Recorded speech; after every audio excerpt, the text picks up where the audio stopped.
it, we're talking reuse. You might need to spend some money to make this happen, but since useful stuff is valuable, you'll get it back. And then some. Now, some of your waste might be useless in itself, but made out of good stuff, like metal, glass, paper and cardboard, all of which can be utilised again if you treat it right. And in fact, some of the really weird stuff used in electronic gadgets is so scarce that we actually need to use it again, if we don't want to run out. And yes, it's called recycling. Of course, collecting and processing isn't free, but here's the clever bit. Recycling turns your waste into useful stuff that can be sold.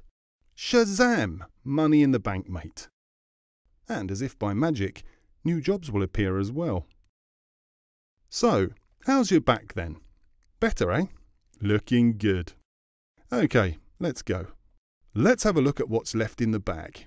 Food leftovers, used cooking oil, some wooden paper, lots of plastic and smelly stuff like cat litter and used diapers that sadly can't be reused or recycled.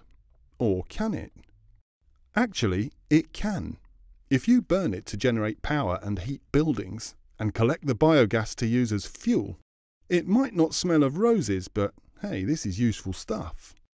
Of course, you need to make some initial investments, but in the long run, burning waste is definitely a whole lot cheaper than burning oil or coal. Same with greenhouse gas emissions. No contest, really. And then there's job creation again. This neat little trick is known as energy recovery. Not much left in the bag, is there? A whole lot less than half a ton, that's for sure. Time to get rid of what's left at that place we all know and hate as the dump. Sadly, it can't be avoided completely. Some waste is simply useless and won't even burn. Ah well. Of course, you don't want poisons lying about, so harmful stuff needs to be securely destroyed or stored out of harm's way. Safety first, of course. And there's job opportunities there as well. But hang on a second. Do you really need to create that much waste to begin with? Come on, it's half a ton for crying out loud. Of course you don't. We could all begin by actually eating the food we produce. Today, half of it goes into the bin somewhere along the line. I mean, that's just wrong. Another good idea is to steer clear of disposable containers and packaging. And why not try reading the paper online instead of on paper? And so on.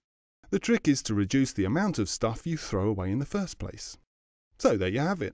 And you know, the cool thing is that all this is being done all over Europe as we, or rather I,